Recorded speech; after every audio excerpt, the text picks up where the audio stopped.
નમસ્કાર મિત્રો, અમારી યુટ્યુબ ચેનલમાં તમારું સ્વાગત છે.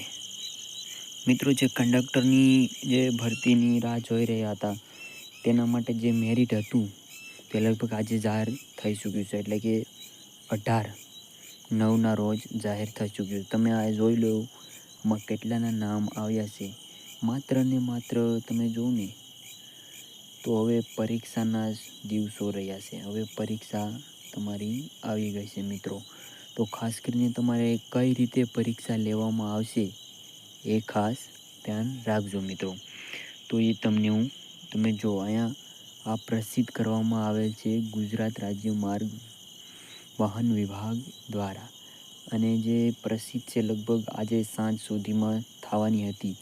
તે બધા જ એમ્પ્લોયમેન્ટ જાહેર થઈ ચૂક્યા હતા, અને જે લોકોનો આમાં વારો આવી ચૂક્યો છે તે હવેથી પરીક્ષાની તૈયારી ઉપર લાગી જાય. એટલે કે હવે ટૂંક જ દિવસોમાં પરીક્ષા આવવાની છે મિત્રો.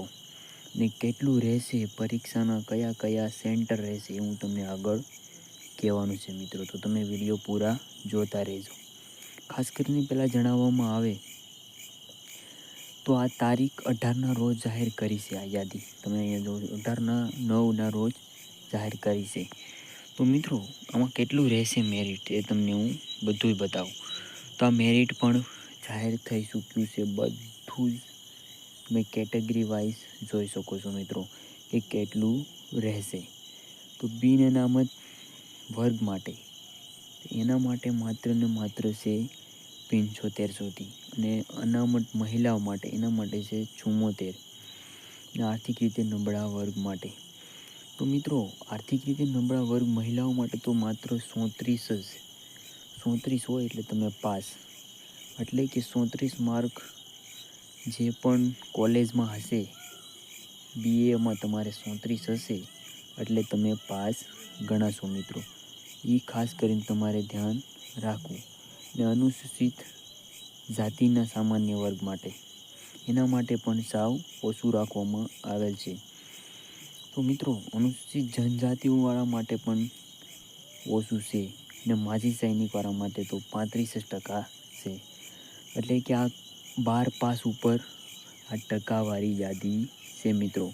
કામ ચલાવ 12 પાસ, માત્ર 12માં તમારે જો ખાલી 34% હશે નબળા વર્ગના, આર્થિક રીતે નબળા વર્ગમાં માત્ર ને માત્ર 34% હશે એટલે તમે પરીક્ષા બેસવા દેવામાં આવશે મિત્રો.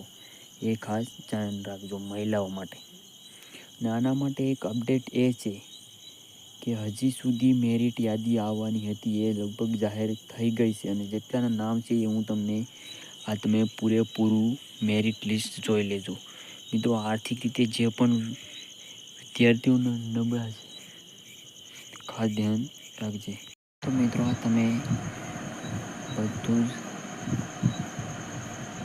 આ મેરિટ લિસ્ટ જોઈ શકો અને પોતાના નામ કેટલા છે એ પણ તમે આમાં જોઈ શકશો મિત્રો. ખાસ કરીને એ જાણવામાં આવે કે કેટલું રહેશે તમારું મેરિટ. એટલે કે તમારું નામ આમાં હોય તો માત્ર ને માત્ર તમારે જોઈ લેવાનું છે કે કેવી રીતે રહેશે મિત્રો. ખાસ કરીને એ ધ્યાન રાખજો. તો તમારામાં કઈ કઈ મેરિટ યાદી છે એ હું તમને દેખાડું છું મિત્રો.